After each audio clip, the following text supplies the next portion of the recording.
He was clearly a once-in-a-century genius in the stock market, yet his family sent him to a psychiatric hospital 11 times. They wouldn't even let him go after he was discharged. And all of this happened because the adopted son wanted to fight for the family's affection. So he set up traps specifically for the man, and he did all of it to secure the heir's position. The man's family originally became wealthy through stock trading, so once each child became an adult, they were required to enter the stock market to train. If they could use the principal to earn a large sum in a short time, they would become the new family heir, the adopted son, relying on the family's favoritism and his sly tactics. Took all of the man's resources and still wasn't satisfied. He even stole money from the house until the total reached $3 million.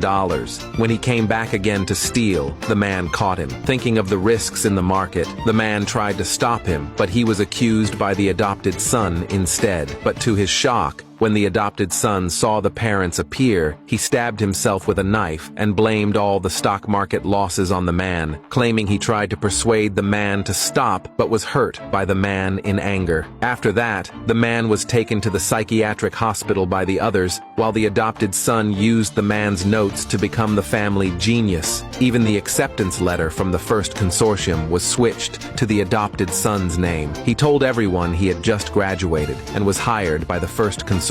He even secretly bribed the hospital doctors to keep punishing the man. Until the final week before college graduation, the man was finally allowed to leave the psychiatric hospital, seeing his 3 older sisters come pick him up. He thought they had found his notes and came to mend their relationship. But the next second, he heard their warning, telling him not to offend the adopted son when he returned home, because in their eyes, the adopted son had already received the first consortium's offer, and the man wasn't qualified to compete with him. They even threatened him using his own life. After hearing this, he felt it was ridiculous and immediately told them the truth, saying he was the one who had actually been accepted, but his sisters didn't believe him at all. They thought he was joking. After all, in the identity crafted for him by the adopted son, he was someone who couldn't even tell the red and green lines on a stock chart, a total loser. They then warned him again. If he continued hurting the adopted son, they would send him back to the psychiatric hospital. The man, who had been tortured for 3 years, suddenly felt terrified, seeing the vicious looks on their faces. He could no longer suppress his anger and harshly taught them a lesson, but his actions enraged his sisters. They angrily declared that without their help, he wouldn't survive in this city. Then they got in the car together, but the second sister, getting angrier as she thought about it, came up with a way to punish him. The eldest sister saw her movements and seemed to understand. She wanted to stop her, but remembered being hit earlier and immediately pulled her hand back from the car door. Watching her sister drive the car into their brother, watching the car drive away, the man completely lost hope in them. At that moment, he deeply regretted ever helping them. When he opened his eyes again, he was already in the hospital. Seeing his crying friend in front of him, he didn't know how to comfort her. Realizing she had saved him, he secretly decided he would repay them in other ways in the future. Soon, graduation day arrived. As soon as the man appeared in the banquet hall, the adopted son pretended his wound hurt, holding his stomach in pain, trying to get the parents' attention. When the father saw this, he immediately blamed the man and told him to apologize for hurting the adopted son. But the man, already completely disillusioned, didn't care about their accusations at all. Looking at their hypocritical faces, he immediately exposed the adopted son's act. Even the truth about the $3 million loss, he revealed it too. But none of them wanted to believe him, saying the adopted son had already made money with his own ability, so it was impossible he lost $3 million. They said every loss came from a single account, so it couldn't be him.